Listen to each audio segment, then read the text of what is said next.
Hello friends, welcome you our channel top tips. इस channel पे आप इकोनॉमिक सब्जेक्ट को बहुत ही आसानी से सीखने वाली टिप्स जानेंगे और इन टिप्स में वो टॉप टिप्स भी होगी जो इस सब्जेक्ट को आपके लिए बहुत ही आसान बना देगी और आप बहुत ही डिफ़िकल्ट टॉपिक को आसानी से समझ जाएंगे।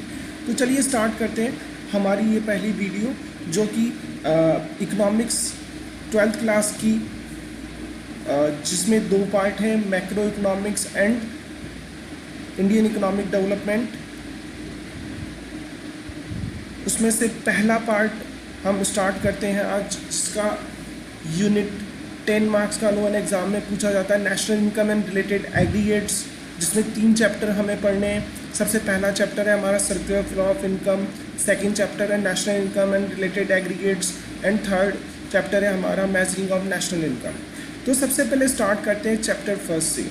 तो चैप्टर फर्स्ट को पढ़ने से पहले हम इंट्रोडक्शन देख लेते हैं और टिप्स हमारी ये है कि सर्कुलर फ्लो ऑफ इनकम को पढ़ने से पहले हमें जानना होगा इकोनॉमी के बारे में, क्योंकि बिना इकोनॉमी को जाने हम सर्कुलर फ्लो ऑफ इनकम को नहीं जान सकते। तो बहुत सारी वीडियोस में आप बहुत सारी डेफिनेशंस देखते हैं, अगर आप ऑनलाइन सर्च करते हैं तो इकोनॉमी की बहुत सारी डिफरेंट आपको मीनिंग मिलती है। यहाँ पर मैं आपको बहुत ही आसान मीनिंग बताऊँगा इकोनॉमी के बारे में। जैसे कि आप अलग अलग कंट्री को देखते हैं और वहाँ पर जापानीज़ इकोनॉमी, अमेरिकन इकोनॉमी या इंडियन इकोनॉमी या ऑस्ट्रेलियन इकोनॉमी, ये यहाँ पे कंट्री के नेम के पीछे इकोनॉमी लगा दिया जाता है। इकोनॉमी होती क्या है? इकोनॉमी ऐसा कोई सा एरिया हो सकता है जहाँ पे रहने वाले लोगों से इकोनॉमी बनती है। इट मीन्स यहाँ पर हाउस होल्ड्स में जो लोग रहते हैं उन लोगों की वांट्स को सेटिस्फाई करना के लिए वो जो वर्क करते हैं, जिनसे उनको मनी मिलती है, वो जो मनी अर्निंग करने के लिए जो एक्टिविटीज़ करते हैं, उस एक्टिविटीज़ को हम इकोनॉमिक एक्टिविटीज़ कहते हैं। ये इकोनॉमिक एक्टिविटीज़ जिस एरिया में इम्प्लीमेंट की जाती है लोगों के द्वारा, उसी को हम इकोनॉमिक एक्टिविटीज़ को ही हम इकोनॉमी कहते हैं। यहाँ पर ये समझना ज़रूरी है कि किसी भी जोग्राफिकल एरिया जो कि हमारी पॉलिटिकल फ्रंटियर या फिर जो एक कंट्री की बॉर्डर होती है, उसके अंदर रहने वाले लोग जो इकोनॉमिक एक्टिविटीज़ कर रहे हैं, यानी अपनी वांट्स को सेटिस्फाई करने के लिए वो मनी अर्निंग करते हैं और मनी अर्निंग करने के बाद में गुड्स एंड सर्विसेज पर जो अपनी मनी को एक्सपेंडिचर करते हैं, वो सारी की सारी एक्टिविटीज़ को ही हम इकोनॉमिक एक्टिविटीज़ कह देते हैं। तो इकोनॉमिक एक्टिविटीज़ को हम 3 पार्ट में डिवाइड कर सकते हैं। First is production, second is consumption and third is distribution. तो सिंपल सा मीनिंग हमारे सामने निकल के आया कि किसी भी जोग्राफिकल एरिया में या किसी भी पॉलिटिकल फ्रंटियर में रहने वाले लोगों के द्वारा जो भी इकोनॉमिक एक्टिविटीज़ इम्प्लीमेंट की जाती है वो इकोनॉमी कहलाती है। और ये इकोनॉमिक एक्टिविटीज़ प्रोडक्शन, कंजप्शन और डिस्ट्रीब्यूशन से रिलेट करती है। तो यहाँ पर प्रॉपर डेफिनेशन देख सकते हैं हम। Introduction structure of an economy में मीनिंग ऑफ इकोनॉमी बताया गया है। यहाँ पे बताया गया है कि economy is the large setup of interrelated production and consumption activities that aid in determining how scarce resources are allocated. The production and consumption of goods and services are used to fulfill the needs of those living and operating within the economy, which is also referred to as an economic system.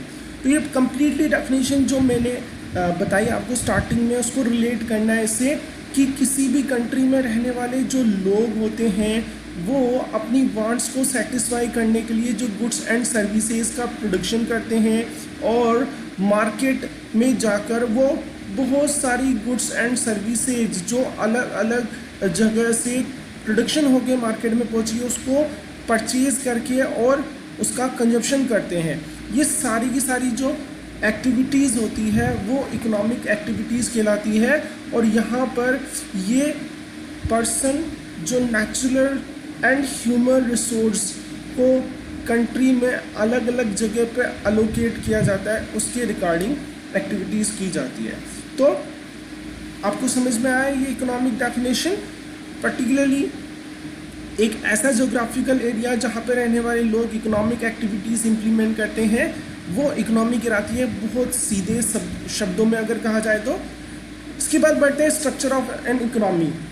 किसी भी economy में कितने sectors है, वो कितने sector से मिलके बनी होती है, वही स्ट्रक्चर ऑफ इकोनॉमी कहलाता है। तो इट मीन्स एक कोई भी जगह जहाँ पर बहुत सारे सेक्टर्स इंक्लूड कर दिए जाए तो वो स्ट्रक्चर ऑफ एन इकोनॉमी कहलाएगा। जहाँ पे सिंपल डेफिनेशन जो हमने लिखी है, structure of an economy implies study of different sectors of an economy and interdependence between them, that is the meaning of structure of economy. चलो आइए इसको एक टेबल से देख लेते हैं कि इसका मीनिंग क्या होता है। यहाँ पे बताया गया है कि किसी भी एक इकोनॉमी में हाउस होल्ड्स में रहने वाले जो लोग होते हैं वो फार्म्स में जाके वर्क करते हैं, और हाउस होल्ड और फार्म्स को मैनेज करने वाली गवर्नमेंट होती है, और ये गवर्नमेंट डिफरेंट टाइप्स के फाइनेंशियल सेक्टर्स के through farms and house holds को मदद करती है। और जो भी कमोडिटी हाउस होल्ड्स के लोग फार्म्स में जाके गुड्स एंड सर्विसेज प्रोवाइड कर रहे हैं, बना रहे हैं, वो अपनी कंट्री में नहीं, वर्ल्ड के डिफरेंट कंट्रीज़ में जाके भी सेल की जाती है। तो ये 5 पार्ट हो गए यहाँ पे, household, farm, government sector, financial sector और rest of the world, that is ये सारे सेक्टर मिलकर इकोनॉमी बनाते हैं। तो देखते हैं ये सेक्टर जो है उनको हम रिलेट करते हैं, इनका इकोनॉमिक रोल क्या होता है। सेक्टर्स, सबसे पहला हमने कहा प्रोडक्शन सेक्टर, जो फार्म्स होती है उनका इकोनॉमिक रोल होता है कि वो प्रोडक्शन करती है। हाउस होल्ड सेक्टर में जो रहने वाले लोग होते हैं वो कंजप्शन करते हैं। गवर्नमेंट हमारी क्या करती है, जो फार्म्स और हाउस होल्ड्स में जितने भी लोग हैं उनको टैक्सेशन उनको देना होता है, या फिर कई बार जो पुअर पर्सन होते हैं, पुअर पीपल होते हैं, उनको सब्सिडीज़ दी जाती है गवर्नमेंट की तरफ से बहुत सारी प्लानिंग करके। तो इसी तरह से गवर्नमेंट जितनी भी कमोडिटीज़ जो बना रही है वो सारी कमोडिटीज़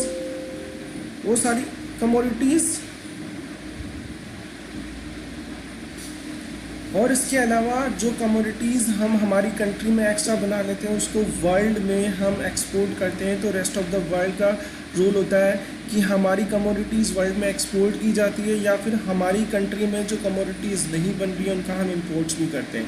और फाइनेंशियल सेक्टर का रोल जो है वो production sector, house hold sector और गवर्नमेंट सेक्टर, इन तीनों के लिए हो सकता है, क्योंकि फार्म्स, हाउस होल्ड और गवर्नमेंट सेक्टर की जितनी भी सेविंग्स होती है फाइनेंशियल सेक्टर, जो बैंक्स, इंस्टीट्यूशंस, फाइनेंशियल इंस्टीट्यूशंस है वो अपने पास में रखते हैं, और इन तीनों ही सेक्टर, गवर्नमेंट, हाउस होल्ड और प्रोडक्शन सेक्टर को वो इन्वेस्टमेंट देते हैं। इन्वेस्टमेंट इन्हीं के थ्रू किया जाता है, और बड़ी बड़ी लार्ज इंडस्ट्रीज़ जो बिल्डअप की जा रही है, या फिर स्मॉल स्केल पर जो इंडस्ट्रीज़ बिल्डअप की जा रही है, गवर्नमेंट की डिफरेंट प्लानिंग के लिए जो पैसा दिया जा रहा है वो फाइनेंशियल सेक्टर के थ्रू ही आता है।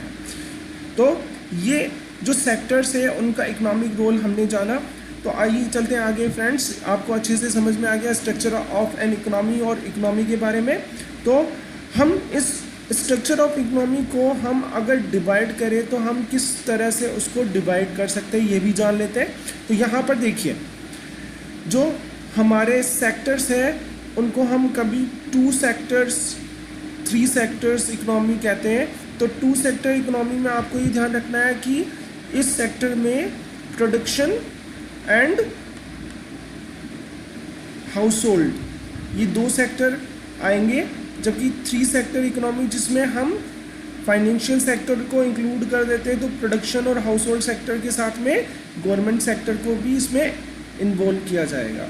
इसी तरह से अगर हम बात करते हैं 4 सेक्टर इकोनॉमी जिसे हम ओपन इकोनॉमी भी कहते हैं, जबकि पहले जो 3 सेक्टर इकोनॉमी था जिसे हमने क्लोज इकोनॉमी भी कहा था, वो क्लोज इकोनॉमी जिसमें रेस्ट ऑफ द वर्ल्ड शामिल नहीं किया जाता है, जबकि ओपन इकोनॉमी जिसमें रेस्ट ऑफ द वर्ल्ड भी शामिल किया जाता है।